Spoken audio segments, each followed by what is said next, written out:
So a lot of stuff be done in the box. In the box? In the box. Not in the box. In the box. What's in the box? Content is in the box. People would you think we love that movie or something. We keep.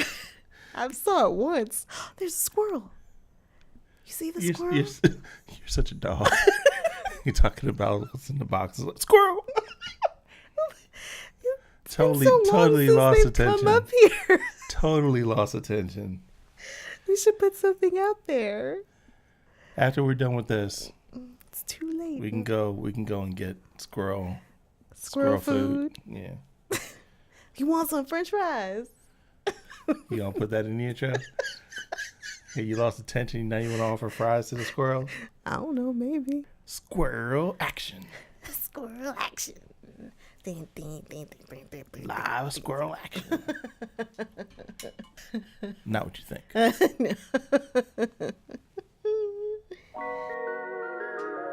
Your Opinion Stinks opens the conversation on a hot button business topic. And flips it on its head. Hosted by a wellness coach And a business coach. We break down conventional business While building entrepreneurs up for success. Who will you agree with?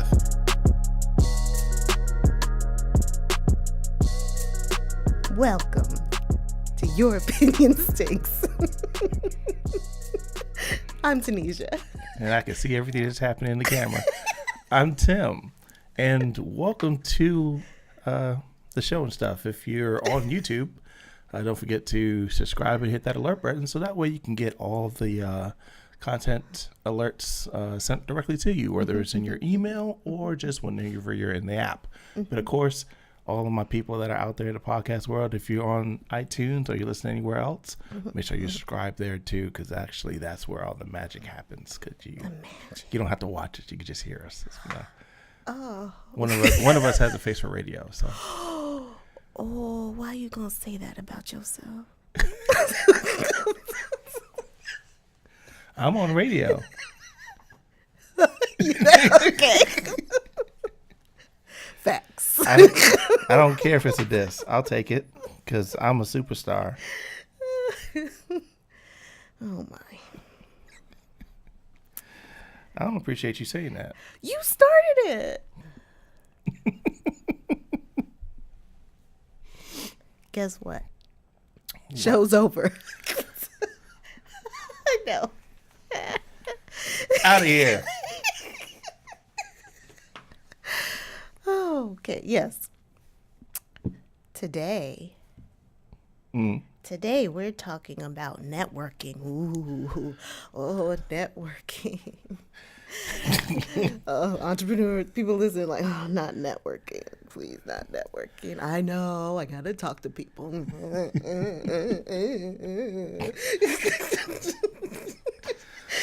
All right. This is going to be interesting. No, but we're talking about some unique, lesser, underutilized tips on networking. Because last week we were talking about going to more retreats and intensives and boot camps and adding that to your rotation along with conferences, because they do kind of different things. And so I came across an article that focuses on conferences and networking, but it really works for anything. It's good for any retreat you go to, even if you're just hanging out somewhere. A lot of the stuff applies to any situation like that where you have an opportunity to connect with someone and benefit from that, or be of service to someone entrepreneurially. So the article was written by Vanessa Van Edwards. And she wrote, "How to Network at a Conference. 10 Ways to Make Contacts Like a Pro." Like a pro, yo. Like a pro. Shout out to Beast Boy. T-Titans go. Like a pro, yo. Like a pro, yo. So we're not going through all of the, I encourage you to read the article. Visit the show notes at youropinionstinks.com for episode 11, season 1, episode 11. Mm-hmm. And read the article because it is very good. It has a ton of tidbits of information that are very helpful. But I thought we could cover a few, and I know Tim has some ideas about things that are a little unconventional. Yep. Mm-hmm. Yep. Yep. Yep. Yep. Shout out to that dude for Storage Wars. I think his name's Dave. Does that show still come on, Storage Wars? I have no idea. We lost interest in that one. Yeah. Ever since that I met one of the dudes in Vegas. Oh yeah, you did meet the Storage Wars guy. I met the dude who wears the glasses and the skeleton gloves. And I'll say this real quick. It was funny because we met in the elevator and I recognized him and he could tell that he was being recognized. But they were coming in the elevator and I held it open. He was genuinely like, "Thank you for that." And I was like, "No problem." It's like, "I enjoy watching you on TV." And his response was, "Oh, so you like seeing me lose money all the time, huh?" So I was like, "Well, yes." He said, yes, I do. "But you're nice about it." And he's like, "Well, I appreciate it. Thank you."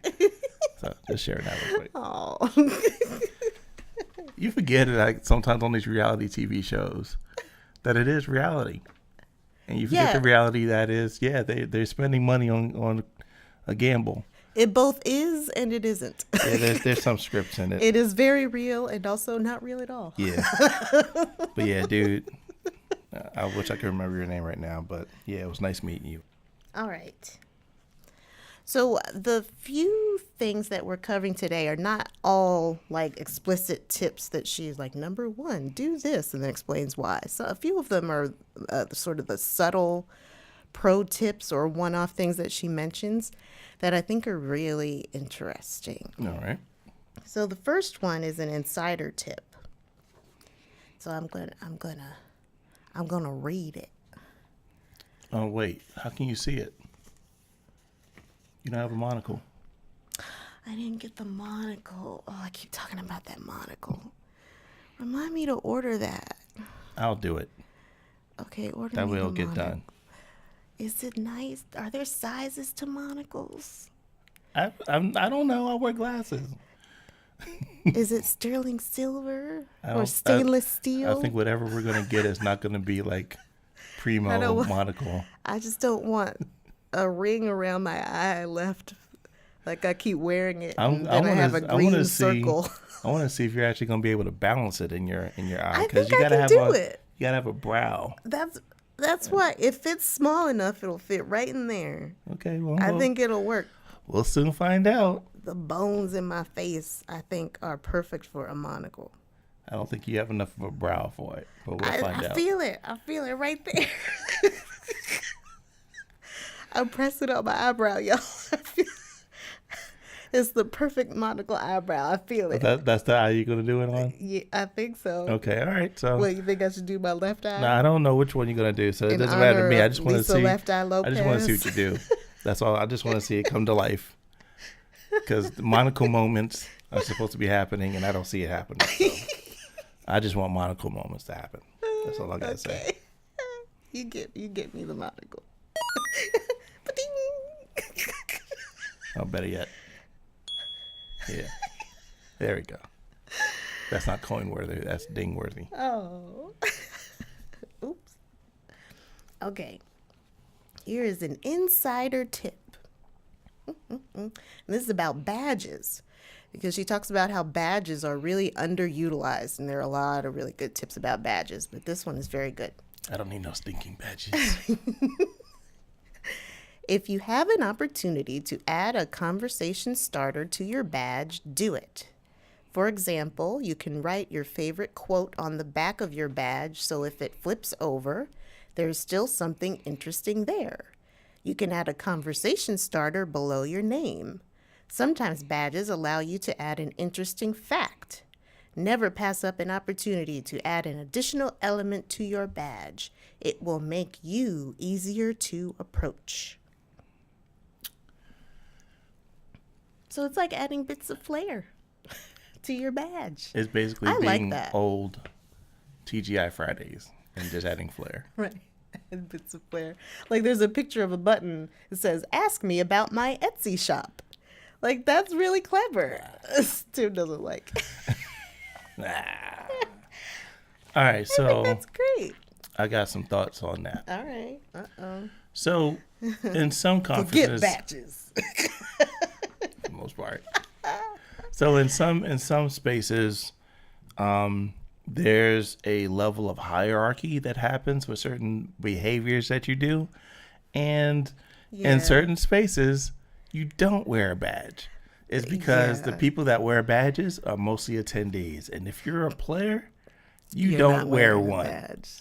and they know it because they see that you're not advertising yourself on it. Now, I'm not to say that that goes across the board for everything, but if you're trying to really stand out, have people ask you why you're not wearing a badge, and then put yourself out there as being a boss. There's got to be 'Cause some right nuance there, to baby. that. Well, it like I said, it all depends on where you are. Like if But how do you judge that? well, I mean, you just gotta test the room. Like one conference we went to together, was held in DC, and it was a lot more corporate people in there. I can't remember, Digital Summit, and in that space, it probably wouldn't have worked out because there wasn't really anybody that was on a level higher or lower than you. Everyone was there for education. But in some of the events that I go to, like the internet marketing events, there's people who are players in the room. And they want you to know that they're a player in the room. So And they're not going to wear your stinking badge. yeah, they're not going to wear a badge. You're supposed to know who they are. So it's kind of that situation. Like you got to kind of got to judge based off of what the place and is. I can imagine in a room like that, And there's a lot of bravado. they're not wearing that badge because you know them. If you're just Joe Blow and you just roll up in there, no badge, I don't know if it'll have the same effect. It has for some people in some of those rooms. And what Because they knew how to carry themselves to be players in I the was room. gonna say, what does it take for you to convincingly It's do just it? there's just a little bit of attitude that goes with it. Again, I can't say that it's for everybody, for everyone to do. I don't know about But this. sometimes leave the badge in the hotel room. Now, it has been interesting where at times when we had our own badge because we have our press passes. Yeah. And that's And that's been an something that's interesting been- dynamic because, we're wearing the regular badge, but we also have this really cool looking, much nicer looking badge next to it. And people look at you like, oh, where'd you get? Oh, they special. Yeah. Oh, y'all a media? Oh, and then we're extra special. So so that's the opposite of what you're saying. Like, have 2 badges. Hey, get 3 badges. I'll give you a tip on that because you brought it up. Yes, yeah. tell So one of the things that you can also do is badge stack. Yes. And I learned about this early on in media, where some media personalities or people in journalism or anything would actually have all of the badges that they've attended to on previous events. One, it helps them get into rooms that normally are really difficult. And 2, it brings about no question about their authority. So if you were to be like one of those people that had a really nice lanyard and you had badge from conference 1, badge from conference 2, 3, 4, 5, just stacked on top of each other. The really nice badges on top, and then all the stupid badges you were given are stacked behind it. Another tip on that. If you pay to be VIPs and you keep your VIP badges, put those in the stacks too, because then they say, oh, you were VIP where? Yes. Don't throw it away. I'm telling you, it's social clout. So, yeah, badge stacking is a good one. That's a good one. That's a good one. So you can do no badge, their badge with bits of flair, or multiple badges. So the next point is about business cards. Okay. This is a biggie. I'm ready. Yeah, Tim's got some opinions about I business got some opinions, and trust me, they do not stink. These opinions are hot, fresh. Hot fire. Out the onion. He's gonna spit hot fire. Out the oven. Not the oven, not the Unven. onion. Not the onion. If they're out the onion, make you cry. These won't make you cry. So she says, conference pros have interesting, conversation-sparking, memorable business cards because they are getting so many at once.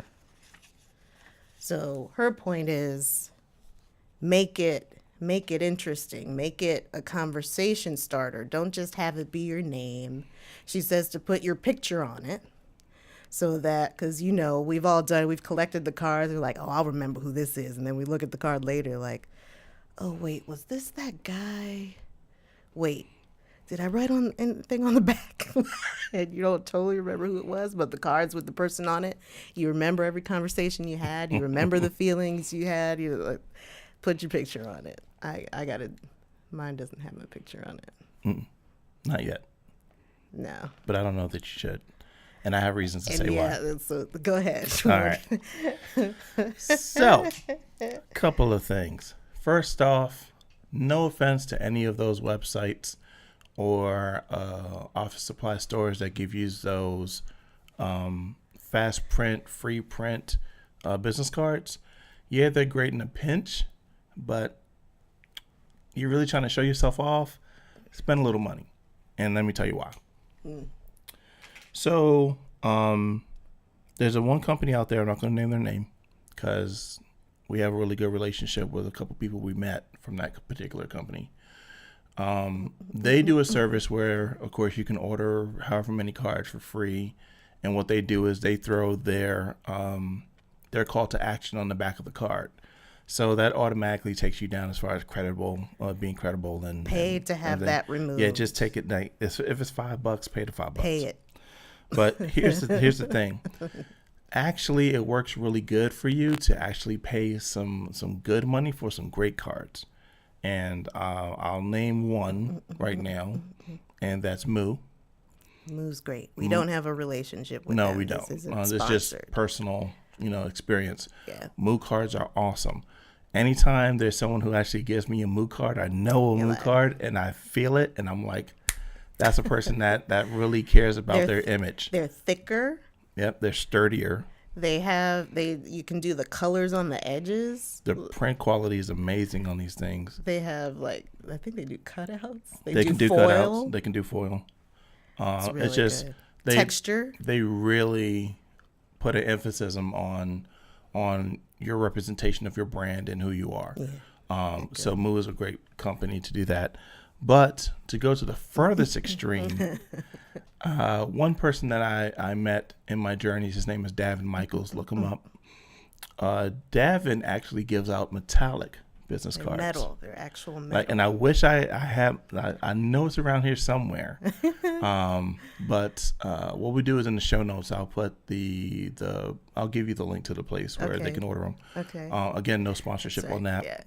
Yeah. But if you're able to get a card and you just ting, ding, ding, ding, it is so impressive. When he handed me his card, I already knew he was money. But when he handed me his card, I was like, "Dag, man, you got to really show people your money like that." I was like impressed. Color me impressed. But I will actually give you guys an awesome tip about not having a card. I come from the school of thought, and this is from many conferences, talking to many high rollers and players, people that are doing extremely unconventional things in their business. They don't use cards at all. No card. The whole thing is, if you're trying to make a connection, you're making a connection. You are not saying, I'm going to give you a card in hopes that you're going to follow up or anything. No. People that are doing business do business on the spot. So there are no opportunities for cards. As a matter of fact, for some particular places, it's actually frowned upon because there's an expectation that you're big enough right now to be worthy of being contacted, not that you're going to defer it later with a business card. So in certain spaces, how do you know you're in that space? You just know from the people. You just know. It's not one of those things where it's like you're going to like a small business expo. So I guess or anything like you that. go and you're the only one passing out business cards. The next time Then you come, you know what's up. You know not to bring business cards. Yeah. Okay. So Or day 2, don't bring your business card.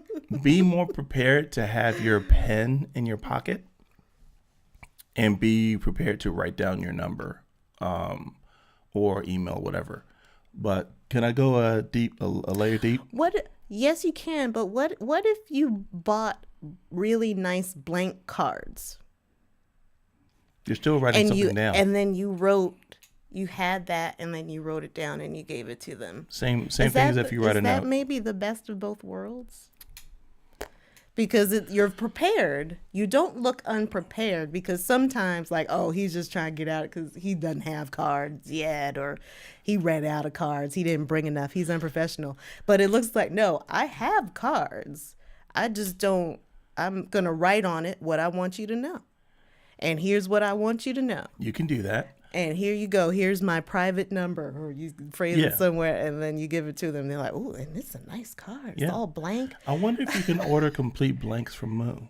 That's what I was wondering. And it could have the color on the edge. It could even have your logo on it in a corner, but nothing else. Yeah, that's actually sounding. I like that. I like that as an idea. Blank cards. I think we just invented something. I don't think we invented it, but I think we brought it up.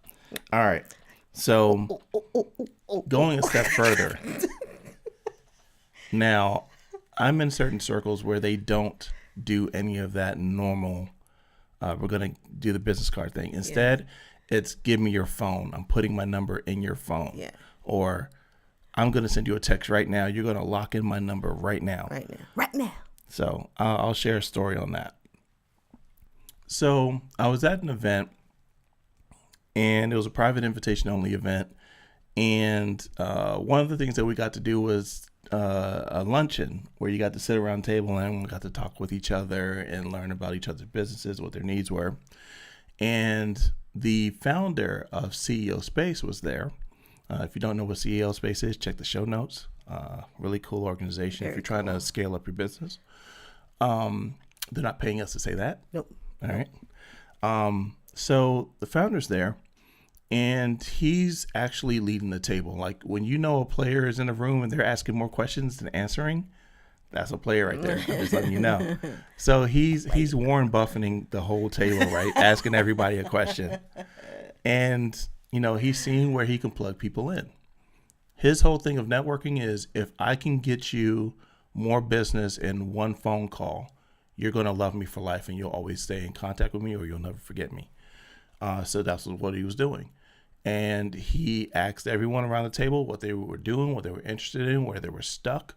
These are all tips of things that you can ask when you're at a networking event.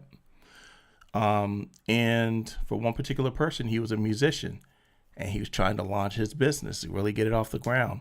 He'd been in music for a while. He was doing his own thing. He just needed that one person to get him over the hump. And the founder went just like, okay, if I connected you to so-and-so and so, would that help your business? He's like, yeah, that's a dream. That would be amazing. I was like, I would love to connect to XYZ. So he does this. Beep, boop, bop, boop, beep, bop, beep. Ring, ring. Now, for the sake of this, I'm going to play with names. So Ring, these aren't ring. real names. Ring, ring. Hey, Billy Joel. This is Gene Wilder. Well, no, I'll use somebody else. Okay. This is Bernie Sanders. Joel, I'm Bernie Sanders. you think you can help somebody out with his business? He has a good product here. All right, hold on. What accent is that? I don't even know. My Bernie Sanders sucks. All right. So he talks to the other musician dude who's in his phone, and he hands the phone over. And the gentleman was just so starstruck and amazed that this happened like right at this moment. It was like do or die. And that's the whole thing about business. It's like, can you pop? Can you adjust? Can you move? And how fast you could do it. And at that table, during that lunch, he had a meeting on the phone with a very high player that, from my understanding, took an interest in what he was doing, and they started doing business. That's good. That's a really good one. So your phone is better than any business card you can pass out, because that's direct access. Use it as such. Don't be afraid, because trust me, like for me, I don't like giving out my number to anyone, but I understand that there's some people that's like, you're worth this. I'm going to send you business, and it's going to come directly to your device. Yeah. So keep that in mind. And that's in keeping with another tip in the article, to have a service mentality.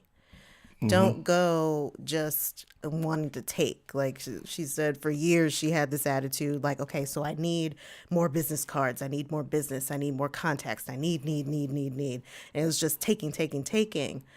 And she's like, yeah, and those were the least successful conferences I went to. But when I went with an attitude of service, and I was ready to, and all I wanted to do was have, like, she had a blog or something. Yeah, a blog. Or yeah, for this blog, something. And so she just wanted people to interview, and like, does someone need more exposure? And like, so she was, and that didn't benefit her directly, but then ultimately it did benefit her a lot, even years into the future. Years into the future. So I got one more. Oh, one more thing about cards. I forgot this. Yes. So sometimes you can do something that's extremely unique. And I actually learned this from reading an article some years ago about parody. So I don't know if you can really see these, but I know you can tell by the colors what they are. So these are parody Monopoly cards that I actually made into cards that go to a website that I control. So if you know anything about internet marketing, you know about the whole thing of a squeeze page or a landing page. You send someone there, you get their information in exchange. You give them some type of ethical bribe. So my way of getting people to really interested, I just hand them these. And on the front, it's the familiar Mr. Monopoly, Chance, and Community Chess. And that one, and both of them on the back have a message that actually goes to the website that gives them more information. Maybe you could find things that you can parody as well. So instead of you giving out your rando business card, give them something that'll make them smile. Yeah. Memorable People really experience. liked those. Yeah. They're like, oh, it's the Monopoly card. Oh, it has your information on it. That's so cool. How'd you do that? Parody works out really well. So if you do the business card, do an unconventional one. Make it unique. Make it experiential. Some sort of experience, whether it's a conversation starter or it's a parody of something. Or do no card, but you better follow up the no card with the right attitude in the right place and with your phone. Or 3, get a metal card. Or experiment with the blank card. We gotta try that. We gotta try it. One more thing to add. So one of the things that I have found to be an amazing technique, and it really doesn't even matter where you are, like what type of conference or event, because I've seen it in the comic book space, and I've also seen it in like the big entrepreneurial spaces. The private room invitation. So I can't say Giving how many someone times. your key? Not that private invitation.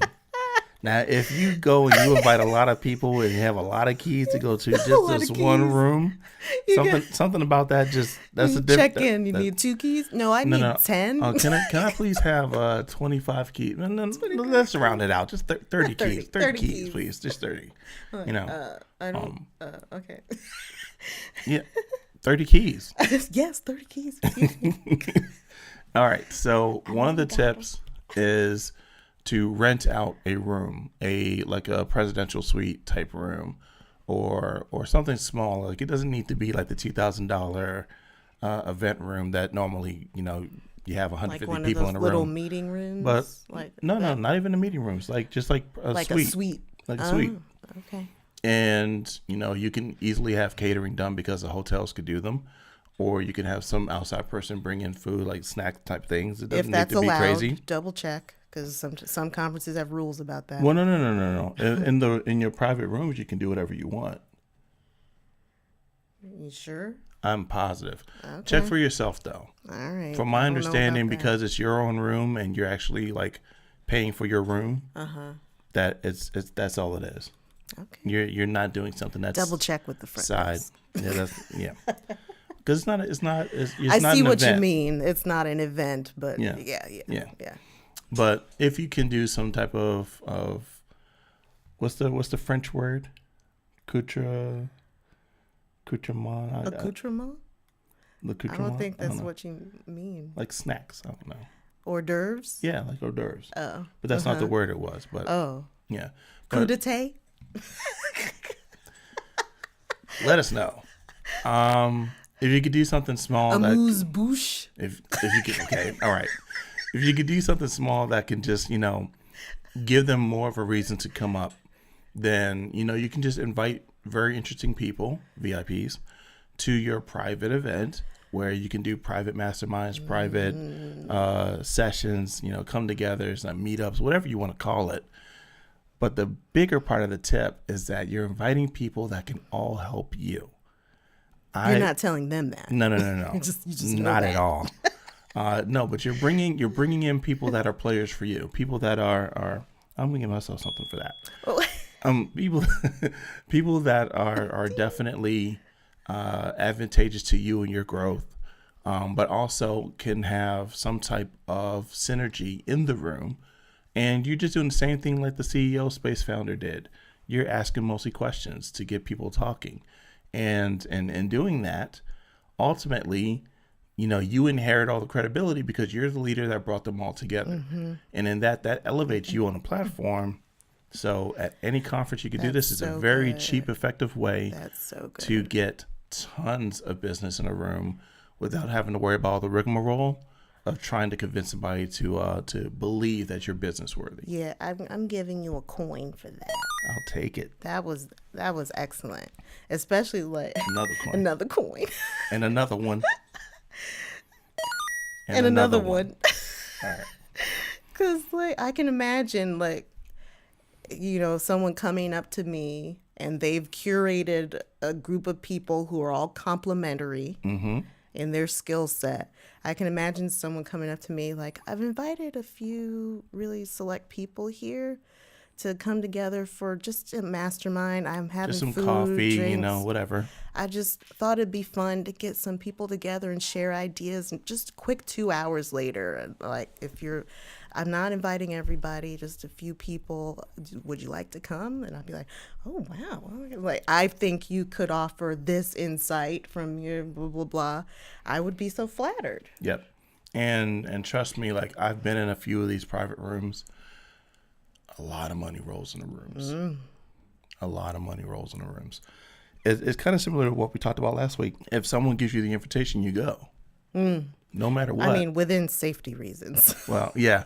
Don't put yourself in harm's way. Absolutely. Yeah. It's especially walking up to a woman and at this time, I have a private event. I got a seem room a little upstairs. sketchy. Upstairs. Yo, why not come? Here's the code number. Knock on the door only 2 times. Be careful. Yeah. Something like that might give you the heebie-jeebies. Maybe not. Yeah. But in the right context. Yeah. Right. Mm-hmm. Yeah.